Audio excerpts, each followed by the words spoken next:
જય શ્રી કૃષ્ણ મિત્રો શું તમે ક્યારેય વિચાર્યું છે કે અમુક સંતાનો પોતાના માતાપિતાને વૃદ્ધાવસ્થામાં આટલું દુઃખ કેમ આપે છે જ્યારે અમુક સંતાનો શ્રવણકુમાર બનીને સેવા કરે છે? એક જ મા-બાપના સંસ્કાર હોવા છતાં કોઈ સંતાન સુખ આપે છે તો કોઈ સંતાન આજીવન આંસુ આપે છે। આવું કેમ?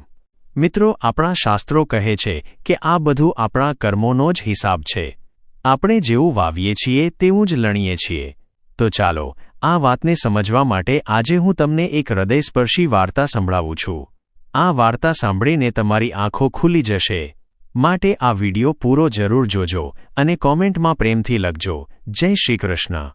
ઘણા સમય પહેલાની વાત છે। એક ગામમાં બે કૂતરા રહેતા હતા। બંને પાક્કા મિત્રો હતા।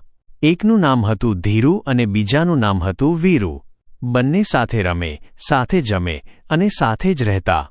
એક દિવસ બંને વાતો કરતા હતા। ધીરુએ વીરુને પૂછ્યું, મિત્ર, આપણે ગયા જન્મમાં એવા તે કયા પાપ કર્યા હશે કે આપણને આ કૂતરાનો અવતાર મળ્યો? આખો દિવસ ભૂખ્યા તરસ્યા ભટકવું પડે છે અને લોકોના દંડા ખાવા પડે છે। હવે તો આ જીવનથી કંટાળો આવે છે। વીરુએ કહ્યું, હા મિત્ર, તારી વાત સાચી છે। આપણે કંઈક તો કરવું પડશે જેથી આપણો આવતો જન્મ સુધરી જાય। બંને મિત્રોએ વિચાર્યું કે ચાલો આપણે તીર્થયાત્રા પર જઈએ। ભગવાનના દર્શન કરશું તો કદાચ આપણું કલ્યાણ થઈ જશે। આમ નક્કી કરી બંને તીર્થયાત્રા પર નીકળી પડ્યા। રસ્તામાં ચાલતા ચાલતા બપોર થઈ અને બંનેને કકડીને ભૂખ લાગી। ત્યાં એમની નજર કેટલાક ઉંદરો પર પડી। વીરુના મોઢામાં પાણી આવી ગયું। તેણે કહ્યું, ધીરુ, ચાલ આ ઉંદરોનો શિકાર કરીને ભૂખ સંતોષીએ। પણ ધીરુ સમજદાર હતો। તેણે કહ્યું, ના મિત્ર, આપણે તીર્થયાત્રા પર છીએ। જો આપણે જીવહત્યા કરીશું તો આપણું પુણ્ય પણ પાપમાં બદલાઈ જશે। આપણે ભૂખ સહન કરી લઈશું પણ પાપ નહીં કરીએ। વીરુ માની ગયો અને બંને આગળ વધ્યા। આગળ એક ગામ આવ્યું। બંને નક્કી કર્યું કે અલગ અલગ જઈને ખોરાક શોધીએ અને પછી ચોરે ભેગા થઈશું। ધીરુ ફરતો ફરતો એક સોનીના ઘરે પહોંચ્યો। સોની તે સમયે ભગવાનની પૂજા કરી રહ્યો હતો અને તેની પત્નીએ જમવાની થાળી પીરસીને બાજુમાં રાખી હતી। ધીરુ ભૂખ્યો હતો એટલે તેણે મોકો જોઈને થાળીમાંથી બે પૂરી મોઢામાં લઈ લીધી। સોનીએ આ જોયું, પણ ગુસ્સે થવાને બદલે તે હસ્યો અને બોલ્યો, રાધે કૃષ્ણ, બિચારો કૂતરો ભૂખ્યો લાગે છે। તેણે પત્નીને કહ્યું, ભલે એણે મોઢું નાખ્યું, એને પેટ ભરીને જમાડ, કદાચ એના નસીબનું જ અનાજ હશે। સોનીએ ધીરુને પ્રેમથી ભરપેટ જમાડ્યો। ધીરુ ખૂબ ખુશ થયો અને મનોમન સોનીને આશીર્વાદ આપતો ત્યાંથી નીકળ્યો। તેને થયું કે આ સોનીનો ઉપકાર હું કોઈક દિવસ જરૂર ચૂકવીશ। બીજી બાજુ વીરુ એક વેપારીના ઘરે પહોંચ્યો। વેપારી ધંધામાં નુકસાન અને ગ્રાહકો સાથેની માથાકૂટથી કંટાળીને ઘરે આવ્યો હતો। તે જમવા બેઠો જ હતો ત્યાં વીરુએ થાળીમાં મોઢું નાખ્યું। વેપારીનો પિત્તો ગયો। તેણે બાજુમાં પડેલી લાકડી ઉપાડી અને વીરુની કમર પર જોરથી ફટકો માર્યો। બિચારા વીરુની કમર તૂટી ગઈ। તે કણસતો કણસતો ત્યાંથી ભાગ્યો। તેના મનમાં વેપારી માટે ભયંકર ક્રોધ અને બદલાની ભાવના જાગી। તેણે નક્કી કર્યું કે હું આનો બદલો જરૂર લઈશ। થોડા સમય પછી બંને કૂતરાઓનું મૃત્યુ થયું।